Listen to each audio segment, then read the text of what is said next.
ধুবুৰীৰ দুৰাহাটী গাঁৱৰ এজন যুৱক মিজোৰামত কাম কৰিবলৈ গৈ নিৰুদ্দেশ হৈ আছে। পৰিয়ালৰ লোকে বিভিন্ন ঠাইত বিচাৰি সন্ধান নাপাই থানাত এজাহাৰ দাখিল কৰে। ধুবুৰীৰ শোলমাৰী আৰক্ষী চকীৰ অন্তৰ্গত দুৰাহাটী গাঁৱৰ বাসিন্দা ৰাজুল অবিনাশ নামৰ ২৪ বছৰীয়া যুৱকজন প্ৰায় ১.৫ মাহ আগতে কাম কৰিবলৈ গৈছিল মিজোৰামত। যোৱা ২৬ তাৰিখে যুৱকজনে ঘৰত অহাৰ কথা ফোনযোগে অৱগত কৰিছিল তেওঁৰ দেউতাকক। আজিলৈকে যুৱকজন ঘৰত আহি নাপালে। মিজোৰামত কৰ্মৰত আছিল যুৱকজন। যোৱা ২৬ আগষ্টৰ পৰা যুৱকজনৰ মোবাইল ফোনটো বন্ধ হৈ থকাৰ বাবে হতাশাত ভুগিছে পৰিয়ালৰ লোকে। বিভিন্ন ঠাইত সন্ধান বিচাৰি কোনো সন্ধান নাপাই হতাশাত ভুগি সংবাদ মাধ্যমৰ কাষ চাপিছে পৰিয়ালৰ লোকে।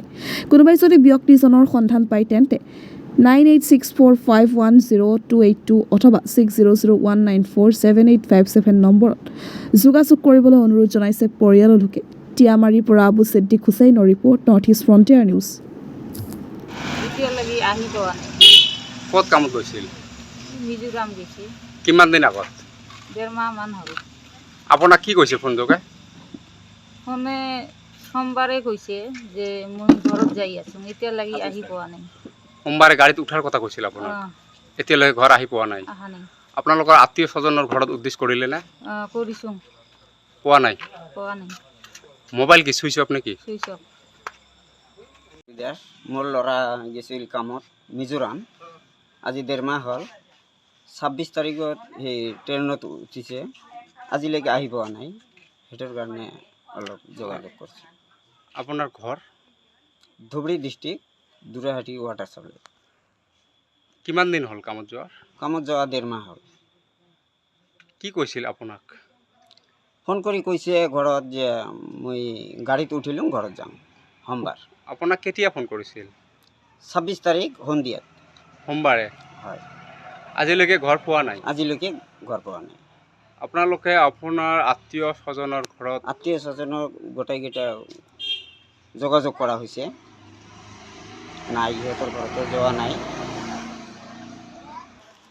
হয়, স্কিমত নম্বৰ দেওয়া থাকিব, সেই নম্বৰত ৰাইজে যাতে যোগাযোগ কৰি জনায়, আমাক ঘৰত আহ্বান জনাব।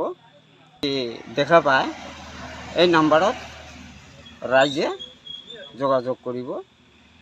লোক আসেনি আৰ কি। কিমান দিন হ'ল কামত যোৱাৰ? ১.৫ মাস হলো নাকি। আমি শুনা পাইছোঁ ২৬ তাৰিখে গাড়ীত উঠাৰ কথা, কি ক'ব? হয়, এতিয়ালৈকে ঘৰ পোৱা নাই? না না পাইনি। মোবাইল কি চুইচ অফ? Switch off. মিজোৰামত কামত গৈছিল, এতিয়ালৈকে ঘৰত অহা নাই। ঘৰত অহাৰ কথা আছিল, যোৱা ২৬ তাৰিখে গাড়ীত উঠাৰ কথা। তাৰ দেউতাকক ফোন কৰিছিল, এতিয়ালৈকে ঘৰত অহা নাই, কি ক'ব? হয়, গাড়ীত উঠাটো সত্য, কিন্তু এতিয়ালৈকে ঘৰত অহা নাই। তাৰ কাৰণে পৰিয়ালৰ মানুহে চিন্তা কৰি আছে। এতিয়া ৰাইজক কি জনাব? এতিয়া ৰাইজক আহ্বান জনাইছোঁ যে এই নম্বৰ স্ক্ৰীণত দিয়া থাকিব, ফটো দিয়া থাকিব। সেই মানুহজনক যদি দেখা পায় এই নাম্বাৰত যোগাযোগ কৰিবৰ কাৰণে অনুৰোধ কৰা হয়।